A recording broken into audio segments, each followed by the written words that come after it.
Hello sparkers, welcome back to channel. तो हमने अभी तक पार्ट 1 ऑफ चैप्टर 4 पढ़ लिया था। I hope you guys watch the video of part 1 of chapter 4 of history class 6 textbook what books and warriors tell us. So इसी का continuation है पार्ट 2। हमने पार्ट 2 आप बारे में देखना है कि पार्ट 2 क्या कहता है। पार्ट 1 तक हमने सब कुछ क्या देखा, क्या क्या हमें किताबों ने बताया। पार्ट 2 हम देखेंगे कि क्या क्या हमें बरियल्स ने बताया। बरियल्स यानी कि क्या क्या जो चीजें हमें जमीन के नीचे से मिली, जो चीजें गड़ी हुई थी यानी कि जो जमीन के अंदर दफन थी, उससे हमें क्या क्या मिला। पार्ट 1 तक हमने किताबें देखी, पार्ट 2 में हम देखेंगे बरियल्स के बारे में। ठीक है sparkers. So silent sentinels the story of megaliths, chapter page number 39 पे ये टॉपिक है, last paragraph. Silent sentinels word बहुत डिफिकल्ट है। Yes, am I right? Yes, word is too difficult. Sentinels, what the meaning of sentinels? So guys, Hindi में इसका मतलब मैं बताती हूँ। सेंटिनल्स का मतलब क्या होता है कि कोई चीज खड़ी है और वो किस चीज का इंडिकेशन दे रही है। Something is standing and indicate something. ठीक है। साइलेंट सेंटिनल्स का मतलब है कि कोई चीज चुप खड़ी होके किसी चीज का संकेत दे रही है।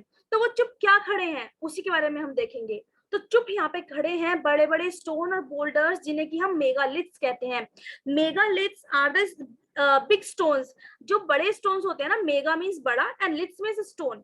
अगर हम इस वर्ड को 2 पार्ट्स में डिवाइड करें, mega plus liths, so mega is big and liths is stone. So big stones जो खड़े हैं जमीन में, उन्हें हम कहते हैं साइलेंट सेंटिनल्स, यानी कि ये चीज खड़ी है और किस चीज का इंडिकेशन दे रही है। तो वही हमें देखनी है कि ये चीज क्या इंडिकेट करती है। Okay sparkers, so let's begin. These were carefully arranged by the people and were used to mark burial sites. समझ में आ गया होगा आपको as the like sentence क्या कह रहा है कि ये लोगों द्वारा इस तरीके से अरेंज किए गए थे कि ये बताने के लिए कि यहाँ पे बरियल साइट है, यानी कि यहाँ पे उन लोगों ने डेड बॉडीज को बरी कर रखा है। किनको लगाया उन लोगों ने इसके इंडिकेशन में? मेगालिथ्स को, यानी कि बड़े बड़े स्टोन्स को, बड़े बड़े बोल्डर्स को। सो हुए ना ये साइलेंट सेंटिनल्स, यानी कि ये लोग खड़े हैं silently to tell the people that there is something under the ground. Ground के नीचे कुछ ऐसा है जिसके बारे में ये लोग खड़े होकर बता रहे हैं। यस। और ये प्रैक्टिस जो इरेक्टिंग मेगालिथ्स खड़े करने की, यानी कि स्टोन्स खड़े करने की जो प्रैक्टिस थी, ये बेसिकली कहाँ प्रैक्टिस हुआ करती थी? Mostly in the south India and Kashmir. या तो साउथ इंडिया यानी कि दक्षिण भारत में, या तो कश्मीर वाले इलाके में ये प्रैक्टिस ज्यादातर यूज होती थी, erecting megaliths on the burial sites. Okay. ये जितने भी बरियल साइट्स हैं, इनके कुछ फीचर्स हैं। फीचर्स क्या है कि जो भी डेड्स होते थे ना, उनको ये लोग डिस्टिंक्टिव पॉट्स में उनके साथ ये लोग डिस्टिंक्टिव पॉट्स दबाते थे। पॉट्स यानी कि बर्तन। और ये बर्तन बेसिकली किस कलर के होते थे? ब्लैक या रेड वेयर, यानी कि ब्लैक कलर के, रेड कलर के पेंटेड होते थे ये बर्तन, जिन्हें ये लोग ब्लैक एंड रेड वेयर्स कहते थे। ठीक है। कहाँ किसके साथ दबाते थे? बरियल्स के। बरियल्स यानी कि डेड पीपल्स के, डेड बॉडीज के। ओके। आर्कियोलॉजिस्ट को क्या मिला कि जैसे कि ये मेगालिथ्स जो ग्राउंड के अंदर है, आर्कियोलॉजिस्ट ने ये देखा कि इतने बड़े बड़े स्टोन के बोल्डर्स हैं, लार्ज सिंगल स्टोन है जो कि ग्राउंड के ऊपर खड़े हैं। सो इसका मतलब क्या होता था कि ये लोग इंडिकेट कर रहे हैं कि ग्राउंड के अंदर क्या है। These are the only indication that the burials are beneath the ground. Okay. और क्या कहते हैं, और ज्यादा बरियल्स में कॉमन फीचर्स क्या होता था कि वो लोग डेड को डिस्टिंक्टिव पॉट्स के साथ दफनाते थे। ठीक है। जनरली पॉट्स क्या कहते हैं, पॉट्स किस चीज के बने थे? ब्लैक एंड रेड वेयर्स के बने थे। ठीक है। इन पॉट्स में बहुत सारे tools, weapons of iron and sometimes skeleton of horses, horse equipments और ornaments of stone and gold, ये सब पाए गए हैं। तो इससे क्या पता चलता है कि यार डेड बॉडी के साथ साथ इन चीजों को दफनाने का क्या मतलब होता है। सो मैंने आपको हड़प्पा टाइम्स में पढ़ाया था कि ये लोग क्या मानते थे, मरने के बाद के जीवन में विश्वास रखते थे। ठीक है। कि जो इंसान इस दुनिया से चला गया, नई दुनिया में उसने प्रवेश किया है, नई दुनिया में उसने एंट्री की है, तो वहां पे उसकी कुछ लाइफ होगी, तो वहां पे उसको जीवन जीने के लिए कुछ चीजों की जरूरत होगी जो वो यहाँ छोड़ के जा रहा है। तो इन लोगों का ये मानना था कि क्यों ना हम डेड बॉडी के साथ उनकी सारी बिलोंगिंग्स को दफना दें, जिसकी वजह से उन्हें नई दुनिया में कोई भी प्रॉब्लम ना आए। तो इन चीजों का डेड बॉडी के साथ मिलने का यही इंडिकेशन है कि वो लोग इन चीजों को उन डेड बॉडीज के साथ इसलिए दफनाते थे, इसलिए बरी करते थे, क्योंकि ये उन लोगों की बिलोंगिंग्स होती थी, ये उन लोगों की जरूरत का सामान होता था। ठीक है। जिसका वो इस्तेमाल करेंगे अब नई दुनिया में काम करने के लिए। Okay guys, so silent sentinel समझ गए आप? Silent sentinels are the stone boulders known as megaliths which they like which they bury on the which दे क्या कहते हैं उसे ग्राउंड के ऊपर ये खड़े जैसे हमने कब्र देखी है, कब्र के ऊपर इंडिकेशन लगा होता है ना कि हु इज दिस मैन, कब इनका जन्म हुआ, कब इनकी मृत्यु हुई, कौन इनके पिता थे, कौन इनकी माता थी, क्या इनका नाम था। तो एक मेगालिथ होता है ना, स्टोन पे तो लिखा होता है वो सब कुछ। तो जस्ट लाइक दैट ये मेगालिथ्स भी वैसे ही थे कि बरियल साइट्स के ऊपर लगा देते थे, जिससे ये पता चलता था कि इस ग्राउंड के नीचे कुछ ना कुछ डेड बॉडी बरी की गई है। ओके, फिर इसके बाद आता है कि सोशल डिफरेंस, यानी कि सोसाइटी में जो कुछ डिफरेंसेस थे उसके बारे में हमें कैसे पता चलता है। हमने अभी इससे पहले देखा था कि जो जन होते थे वो नॉर्मल लोग, पीपल होते थे। जो लोग ऋग्वेद लिखते थे, ऋग्वेद के हाइम लिखते थे, उन्हें हम क्या कहते थे, आर्यास कहते थे। और जो लोग हाइम्स नहीं लिखते थे और जो दूसरी जाति के लोग थे, उन्हें ये लोग दासास कहते थे, दासीस कहते थे, जिन्हें पूजा करने का हक नहीं होता था। ठीक है, जिनकी लैंग्वेज भी दूसरी होती थी। तो हमें इस सोशल डिफरेंस के बारे में कैसे पता चलता है कि सोसाइटी में डिफरेंस था। ये हमें पता चलता है इन्हीं की डेड बॉडीज से, इन्हीं की बरियल साइट से। आर्कियोलॉजिस्ट ने बहुत सारे ऑब्जेक्ट्स ऐसे फाउंड किए थे अंडरग्राउंड, फ्रॉम द ग्राउंड, कि जिससे जो स्केलेटन्स थे ना वो probably belong to a dead person. ऐसी चीजें इन्होंने फाइंड की जो डेड पर्सन के स्केलेटन्स होते थे उसको पढ़ के, कि एक स्केलेटन मिला जमीन के अंदर बरी किया हुआ with 33 gold beads, 4 copper bangles and 1 conch shell. यानी कि इतनी सारी बिलोंगिंग, यानी कि इतनी सारे जेवर जेवरात के साथ किसी स्केलेटन को बरी किया जाने का क्या मतलब है कि ये इंसान या तो राजा होगा या तो बहुत ही उच्च कोटि का कोई इंसान होगा, जो कि जब इसकी मृत्यु हुई होगी तो इसके साथ जितनी भी चीजें इसकी थी वो इसके साथ ही दफना दी गई। ये स्केलेटन से ये पता चलता है। और कुछ स्केलेटन और मिले जिनके पास सिर्फ और सिर्फ खाली घड़ा मिला, बर्तन मिला। तो उससे क्या पता लगा जा सकता है कि there are 2 type of societies in their social groups. ठीक है, 2 टाइप्स की सोसाइटी थी, इनमें कुछ डिफरेंस था, स्टेटस का डिफरेंस था, कि कुछ लोग ऊपर स्टेटस के होते थे, कुछ लोग नीचे वाले स्टेटस के होते थे। जो लोग रिच होते थे, ठीक है, उनको ये लोग बहुत सारा, जो लोग रिच होते थे, जिन लोगों के पास अच्छे अच्छे जेवर जेवरात होते थे, जिन लोगों के पास प्रॉपर्टीज होती थी, तो उन लोगों को वो उनकी बिलोंगिंग के साथ दफनाते थे। जो लोग गरीब होते थे, जो लोग थोड़े लो स्टेटस के होते थे, उन लोगों को सिर्फ और सिर्फ पॉट यानी कि बर्तन के साथ दफनाते थे। ठीक है, some were rich, other were poor, some were chiefs, other followers। जो रिच होते थे, जो पुअर्स होते थे, कुछ उसमें से चीफ्स होते थे, कुछ उनके फॉलोअर्स होते थे। तो हर किसी को दफनाने की जो परंपरा थी, जो एक रूल था, वो डिफरेंट था। तो इससे हमें पता चलता है कि सोसाइटी में उनकी डिफरेंस था, उनकी सोसाइटी समान नहीं थी, उनकी सोसाइटी एक जैसी नहीं थी। There are people who belong to different status groups. Okay, so ये हमें बरियल साइट से पता चलता है। कुछ और भी कुछ बरियल्स हैं जिन क्या कहते हैं, जो जिससे हमें ये पता चलता है कि ये बरियर्स कुछ किसी ना किसी फैमिली से बिलोंग करते हैं। Sometimes megalith contain more than 1 skeleton. Megalith यानी कि जिस स्टोन के नीचे इन्होंने दफनाया गया है, मेगालिथ के नीचे यानी कि जिस स्टोन के नीचे इन्होंने दफनाया गया है उसके नीचे हमें एक से ज्यादा स्केलेटन मिले। तो उसका क्या मतलब हुआ, जब किसी चीज के नीचे हमें एक से ज्यादा स्केलेटन मिलेंगे तो हमें उससे ये पता लगता है कि ये सारे के सारे लोग एक फैमिली से बिलोंग करते होंगे, ये सब लोग एक परिवार के होंगे। ठीक है, जो एक ही समय पे दफनाए गए हों, they were buried in the same place, तो not at the same time, समय एक नहीं होगा पर जगह उनकी एक थी दफनाने की। तो इससे क्या पता चलता है कि ये लोग सारी एक फैमिली से बिलोंग करते थे। ठीक है, जिनको एक ही जगह पे दफनाया गया अलग अलग समय पे। ठीक है, जो बॉडीज होती थी, जो मरे थे जो लोग बाद में मरे, उन लोगों को ग्रेव तक कैसे पहुंचाया गया, थोड़ा सा होल करा गया, उसमें उनकी बॉडी डाली जाती थी। ठीक है, ताकि पूरी ग्रेव हमें ना खोलनी पड़े। जो लोग एक फैमिली के होते थे उन्हें एक साथ दफनाते थे। बहुत सारे स्केलेटन्स हमें एक ही मेगालिथ के नीचे मिले। मेगालिथ यानी कि अब याद रखना, द स्टोन्स, वो पत्थर जिनके नीचे ये लोग डेड बॉडी को बरी करके उसके ऊपर से स्टोन लगा देते थे। ठीक है, सो मेगालिथ के नीचे एक से ज्यादा स्केलेटन मिलने का तो यही वो हुआ ना, मतलब कि वो सारे के सारे लोग एक फैमिली से बिलोंग करते थे, इसलिए उन लोगों को एक मेगालिथ के नीचे दफना रखा था। ठीक है,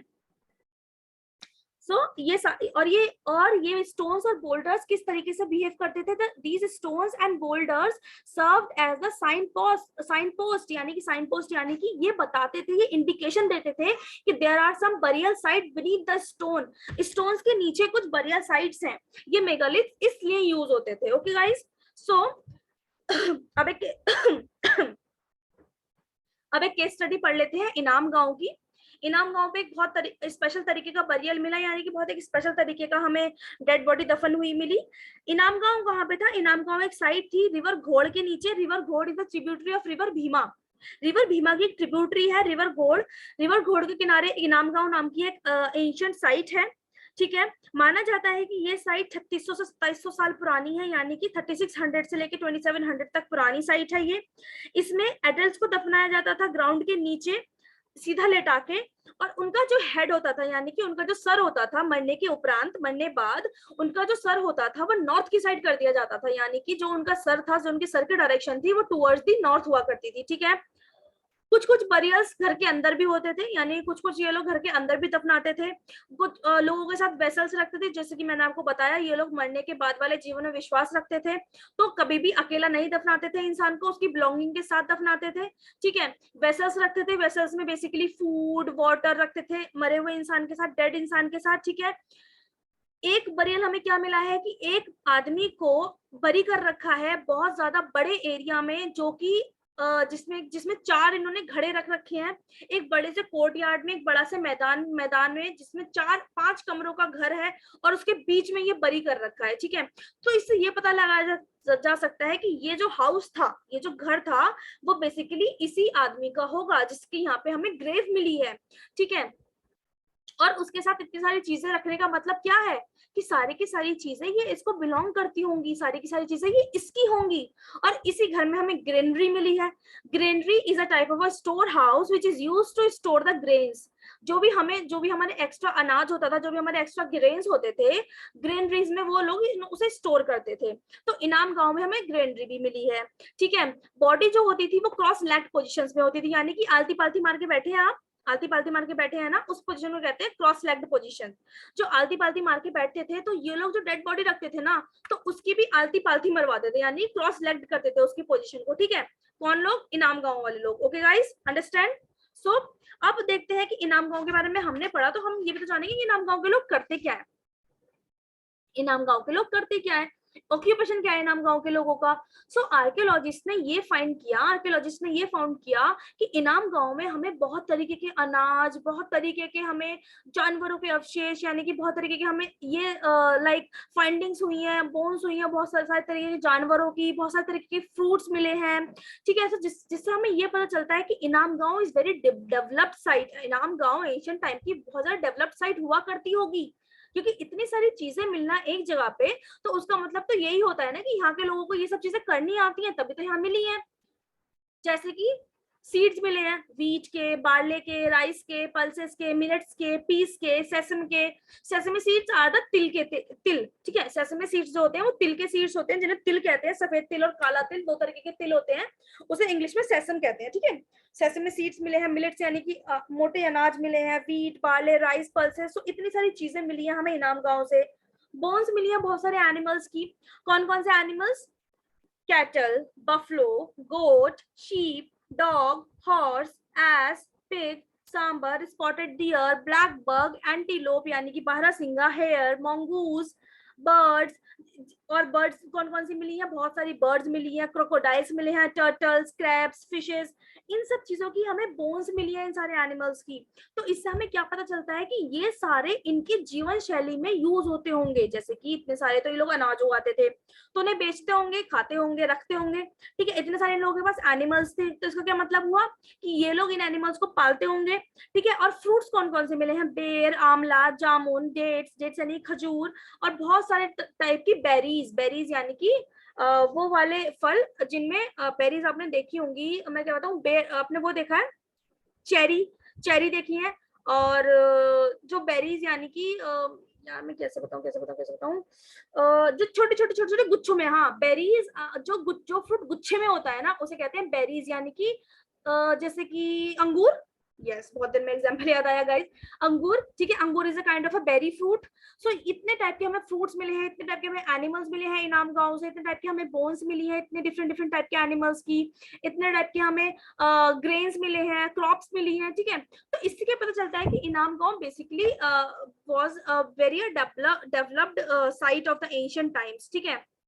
और गाइस प्लीज इन सब चीजों के बारे में याद रखना, बिकॉज ये बेसिकली बहुत ज्यादा एग्जाम्स में पूछी जाती है। जो भी चीज एनसीईआरटी में गिवन है ना स्पेसिफिकली, जैसे कि इनाम गांव की केस स्टडी, हरप्पा की केस स्टडी गिवन थी, ठीक है। एक हमने और साइड पहले पढ़ी थी धोलावीरा की केस स्टडी गिवन थी, जैसे मैंने चैप्टर 2 में पढ़ाया था शायद, ठीक है। धोलावीरा की केस स्टडी हमें मिली, मोहनजोदड़ो की केस स्टडी मिली, लोथल की मिली।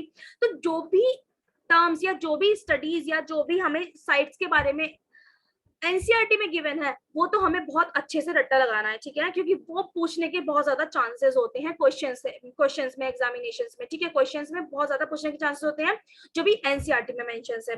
So guys this is all about the chapter 4। Chapter 4 से बस इतना ही था, ओके। हमारी जो भी books and burials tells us, जो भी हमें किताबें और जो भी हमें जमीन के अंदर चीजें मिली हैं वो हमें क्या बताती हैं। Stay tuned guys for the chapter 5 of the same book. इस बुक में पूरा चैप्टर 11 चैप्टर्स हैं, ठीक है। हम पूरा 11 चैप्टर्स खत्म करेंगे, then we will switch towards the class 7। फिर हम क्लास 7 की तरफ बढ़ेंगे। पहले हम इस बुक के पूरे चैप्टर 11 पूरे करेंगे, दिस इज चैप्टर 4। तो 7 डेज में आपकी पूरी की पूरी 6th क्लास की हिस्ट्री खत्म हो जाएगी, okay guys. Then we will switch towards the class 7 of the history text book, okay. So thank you guys. आप अगर यहाँ तक बने रहे तो आपका बहुत बहुत बहुत बहुत बहुत ज्यादा शुक्रिया। प्लीज आगे भी ऐसे बने रहिएगा and stay tuned for the more such informative videos of the social science. हम सिर्फ हिस्ट्री पे नहीं छोड़ेंगे, हम ज्योग्राफी भी पढ़ेंगे, इकोनॉमिक्स भी पढ़ेंगे, पॉलिटिकल साइंस भी पढ़ेंगे। हम हिस्ट्री का, हम सोशल स्टडीज का ईच एंड एवरी एस्पेक्ट देखने वाले हैं from class 6 to class 12, okay. So thank you so much guys. अब जाने का समय आ गया है। नेक्स्ट मिलते हैं दूसरी वीडियो में, मोस्ट प्रोबेबली कल इसी समय। मेरे वीडियो डालने का टाइम 8 बजे से लेकर 9 बजे तक के बीच का है, ठीक है। इसी समय मिलेंगे हम चैप्टर 5 के साथ। सो दोबारा मिलते हैं। Thank you so much for being here and good night, take care, bye bye.